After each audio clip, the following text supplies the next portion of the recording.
listening to Speaking with One Voice with Rodney Payne. If you have any comments, questions, concerns, topics you'd like discussed on the show, or if you'd like to be a guest on the show, please email us at rpayne@onevoiceinc.org. That's rpayne@onevoiceinc.org. You can also search for us on Acast, Google Play, SoundCloud, and iTunes. Just look for Speaking with One Voice.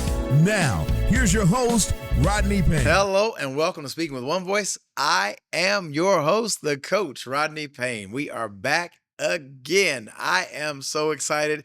We have been on a journey, on this focus journey for several weeks and got a couple more to go here. But I wouldn't be right if I didn't just stop and tell you thank you. Thank you for hitting that button. Thank you for subscribing. Thank you for liking this, rating it. Thank you for reaching out to us. We appreciate the comments, the feedback that you're offering. Our goal and commitment is to continue to add value to you and your leadership team. You can find us at Rodney R. Payne or RodneyRPayne.com.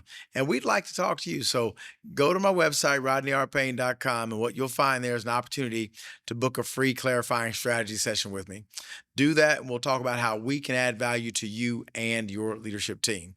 Now, let's get back into these focus, the 5 keys to keeping your leadership on target. We started in our first episode with this one, calling it frustration, the hidden fuel for transformative leadership. We talked about how to understand what frustration really is, and we talked about being upset or annoyed with the inability to change the outcome. We talked about transforming frustration into action. Don't just let frustration be frustration, but let it be action. Then we talked about creating an environment for open discussion. And then we went on to ownership. It's F is frustration, O is ownership, the secret ingredient for empowered leadership. And we really got into that ownership versus responsibility. And then we talked about the C, critical thinking, the leadership superpower you cannot afford to ignore, which brings us to our topic for today. Are you ready? Buckle in. The U is underestimating competition. Why ignorance is not bliss in leadership. I know if you think you don't know it, it goes away, which is why a lot of people don't like to go to the doctor, because if I don't know I'm sick, I can't be sick. But you will find out that you don't have to know you're sick to be sick. So it's best to go to your doctor and get checked out. So there are just so many risks that are brought into play when we are unaware of our competition or understanding how they function. Now, I am big on my biggest competition is always me. I'm not trying to outdo my competition. I'm trying to present the best version of myself. When I present the best version of myself, then I know I have won. I've done everything that I can do. So I want you to understand that if you're going to be a leader, and you're going to be an effective leader, we talked about critical thinking. We talked about having data. Well, when it comes to underestimating competition, you have to have data on your competitor to help understand not only your competitor, but what's happening in the industry. And so that's why you want to make sure that you do a competitive analysis. Who does what you do? And if you say that everybody does what you do, then you should probably do something different or understand why you're different. And if you can't understand why you're different, then you can never really maximize information, understanding of your competition. So the first thing I want to do in this process is I want to help us to understand your competitive landscape, right? What does your competitive landscape look like? Well, before we can get there, what is a competitive landscape? Well, the competitive landscape, it refers to the total competitors that a business faces in its marketplace. So it's not just one thing, it's anything that competes with your business.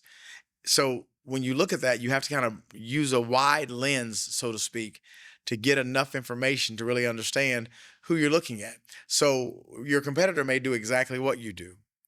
Your competitor may be doing something completely different than what you do, but trying to attract your clients. You see how that works? So when we're talking about the competitive landscape, what are we really looking at? Think about it. You're listening to this podcast, Speaking with One Voice. This is one of 1 gazillion podcasts out there. What I know is our focus is that we want to meet you right where you are in giving you real, practical, applicable information to make you better as a leader and to grow your leadership team. Our goal is to keep it short so that you have time to digest it and to use it. Our goal is to provide you transcripts so that you have information. In this space, everyone has a podcast. Some have this, some have that. Our objective here is to meet you right where you are, and we count it a privilege to be able to add value to you and your leadership team. That's great. Well, what is your competitive landscape? What does it look like? Who is your number one competitor? Why are they successful? What do they do that you don't do? What do you do better than they do? See, all of these things matter when you're trying to develop this competitive advantage. One thing that every business competes for is time. We all have the same amount of it, but it seems that none of us have any of it. I don't know how that works, but we're over busy, we're overbooked, we're overcommitted. And so I just don't have time. That's why in my competitive environment, there are great podcasts that last 2 hours.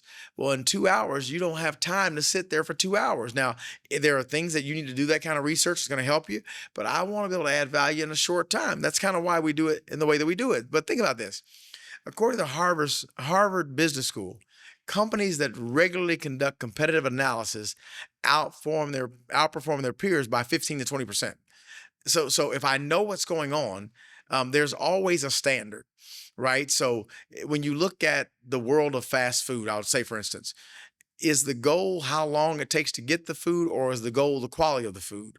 Some people, it's about speed. Some people, it's about get you in, get you out. Some people, it's about quality, get you a fast food that doesn't taste like it's fast food. Others are just trying to make money and doing whatever they can, right? See, if you don't know what your competitors are doing, then you can't very well have a strategy to be competitive in the marketplace, which is what we have to do. How can you be seen? How can your business gain visibility? Well, it's by knowing what your competitors are doing and understanding that you have to have a specific strategy that includes a competitive analysis, but also includes clear strategy, objectives, goals, so that you can meet your numbers. Not only do you have to understand your competitive landscape, but now you have to, how can I say this? Go back and look at your misjudgments. Go back and consider your misjudgments. When you thought you did it right, you thought you had everything together, but it just didn't come out right. We could go over this all the time, again and again, but I want you just to consider you weren't ready to adopt. You weren't ready to adapt. There's someone listening right now, and you are unwilling to engage AI. Hello, my friend. I am real. I am not AI. However, I do leverage AI. I don't yield to it. I don't surrender to it, but I leverage it. It can get me enough information to study so quickly that I can get myself together. And so I'm very particular. If you are a late adopter to artificial intelligence, your business is soon to be left behind. I'm sorry. There are some soft skills that you will need that AI cannot help you deliver, but there's going to be other things to keep you competitive that you can't take as long to get information processed. That's what AI is. AI is an information processor that processes a great deal of information to get you certain specific outcomes that you can then review and utilize. If you are not leveraging that in your research processes, in your testing the market processes, and finding out what your competitors are doing, you are losing the race because you're not willing to get in the race. I don't want you to be a modern day Blockbuster. I don't want you to be a modern day Sony and how the whole thing came out. It wasn't Sony. It was actually someone else who ended up not getting the Sony PlayStation. I'm telling you, there are so many things that people who are unwilling to adapt to and adopt the new technology, they lose out on. But if you're doing a competitive analysis, you have to know what's coming before it gets here. My mentor, John Maxwell, says leaders see before and leaders see more. Let's think about that. Leaders have their hand on the pulse of their industry, their organization, their what's going on in the world. They know what's going on. And because of that, they can see the changes coming before the changes get there. that's speculation, but it's based on data. And so you have to be an early adopter to understanding. You may not deploy, but you have to adopt. I have a very good friend of mine. His name is Dr. Demario McElwain. He has an AI brand, and he says, train train. I can't get it exactly right, but basically he says you train the AI, you train the human, deploy the AI. Basically says you have to train yourself, and then you deploy it. You don't submit to it. You deploy it.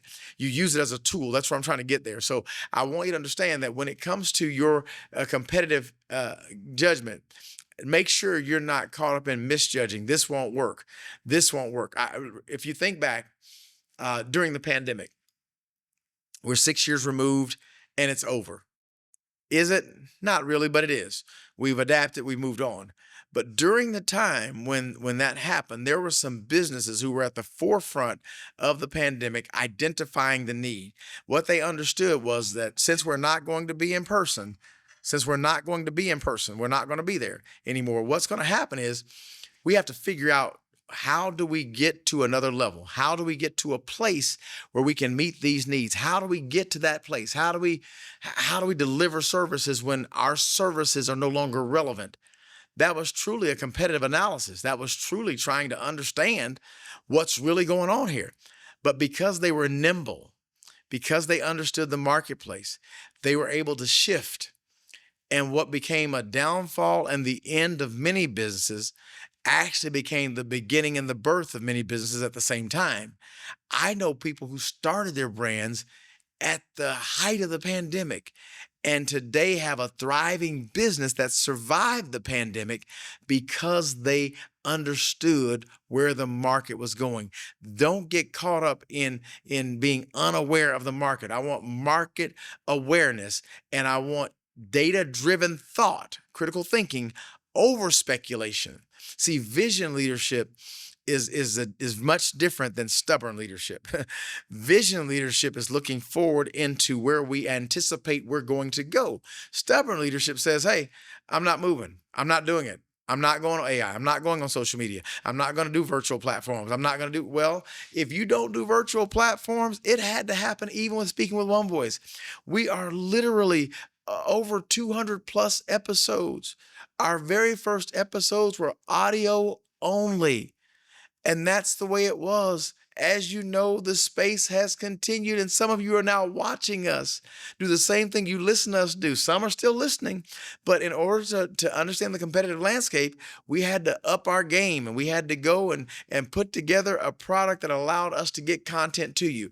What I'm trying to say is you don't get caught up in stubborn leadership. Don't just say, well, I'm not doing it because everybody else did it. Get you some data, not speculation. Get you some facts, not some feelings.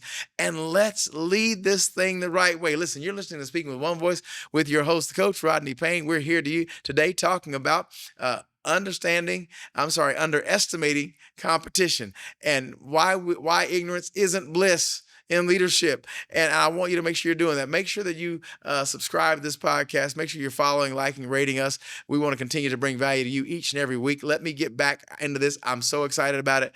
I want to make sure that you understand market awareness is what will prevent market complacency.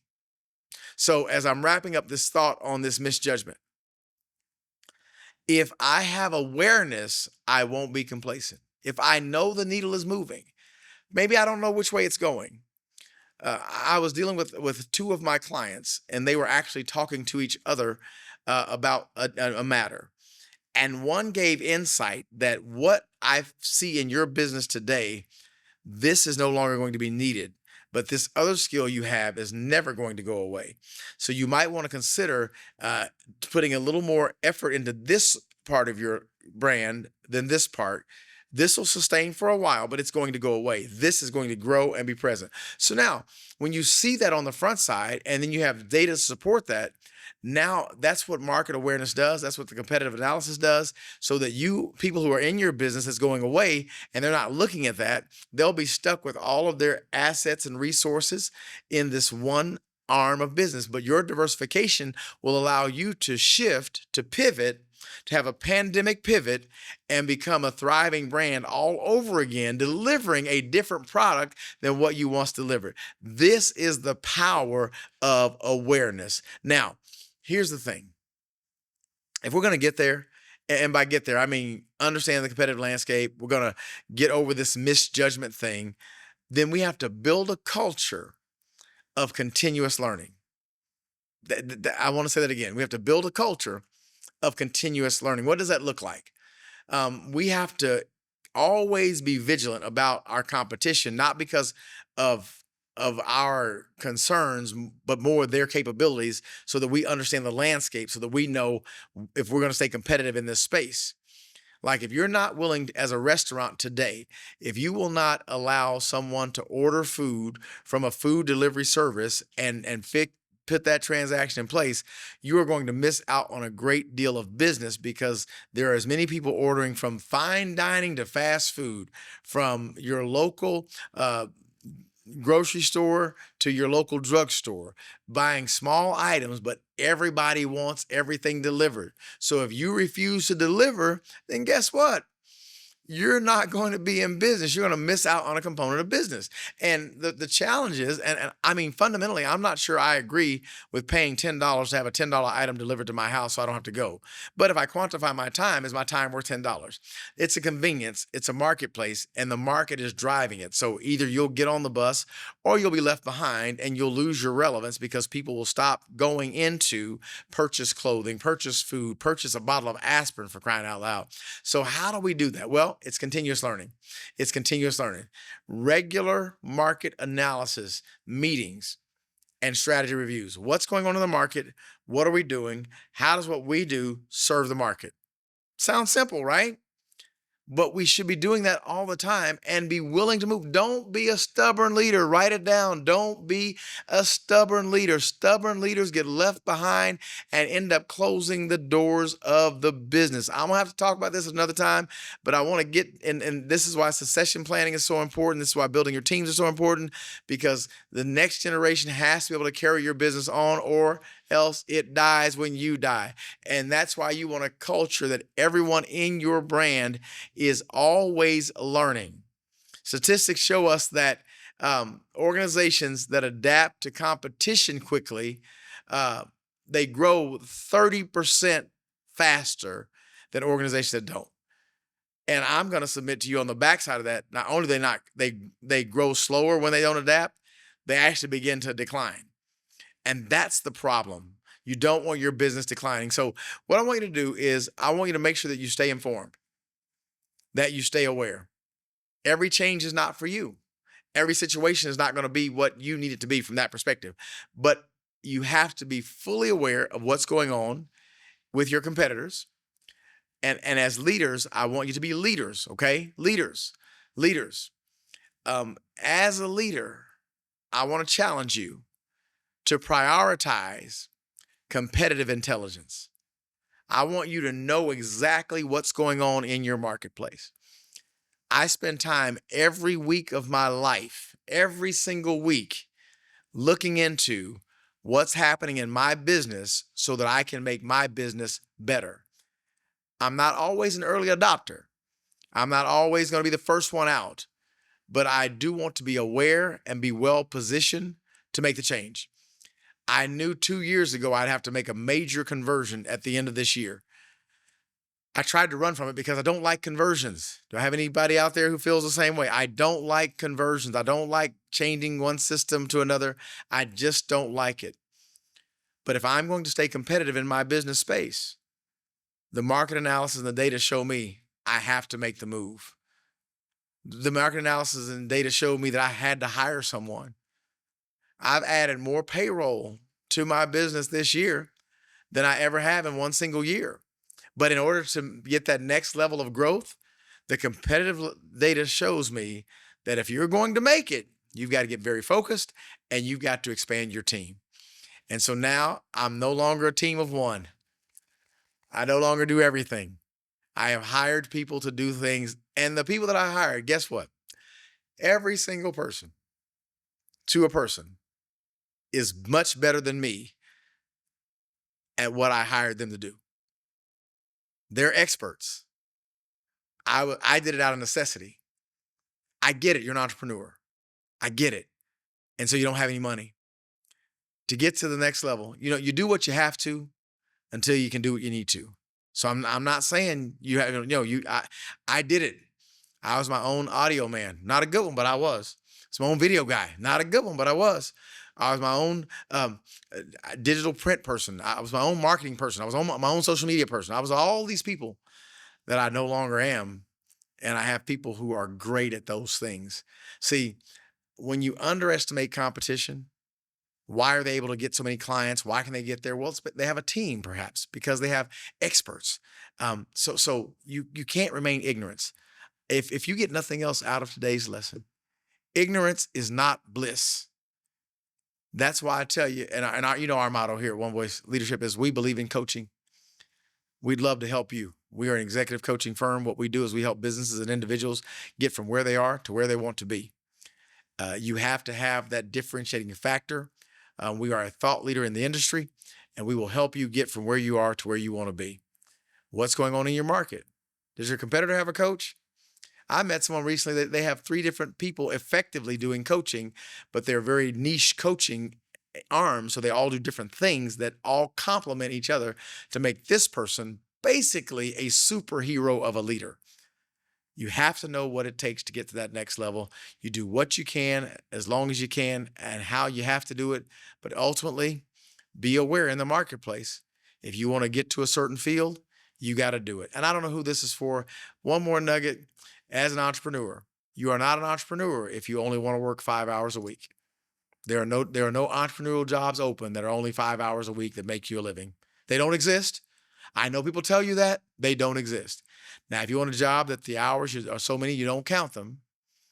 The payoff to do it costs more than you make off of it, but you get the fulfillment of a lifetime by making a difference in somebody's life, then entrepreneurship might be for you. Listen, I'm out of time. I want to help you with that. It's so important. I need for you to hear what I'm saying. But as always, thank you for listening to Speaking with One Voice, the podcast devoted to developing you and your leadership team. Don't forget Live to Lead, October 19th. And you can get your tickets today, rodneyrpayne.com/live2lead-OKC-2026. They are as cheap as they're ever going to be. And I want to see you in the room. A very small investment that will allow you and your team to grow, leaving with actionable strategies that you can actually implement, take action. You can gain competitive analysis and awareness just by being in the room. So make it your business to join us October 19th. Don't forget that you can go to rodneyrpayne.com and you can get a free clarifying strategy session. We will help you to figure out where you need to go. And that's what we do. We help you get from where you are to where you want to be. And I'd love to talk to you. Listen, that's all for my time. As always, you've been listening to Speaking with One Voice with your host, Coach Rodney Payne. Until next time, my friends, let's keep growing together. You've been listening to Speaking with One Voice. Please remember to follow Rodney Payne on Instagram, Facebook, and Twitter at Rodney R. Payne. We'd love to hear from you and get your feedback, so please feel free to leave us comments. And if you would, rate and subscribe to the podcast, we'd appreciate that as well. Don't forget to set up for notifications so you can get the latest updates and social media posts and get new podcasts when they're released. As always, use the hashtag Speaking with One Voice or simply SWOV on any of your social media posts. On behalf of Rodney Payne, thanks again for listening.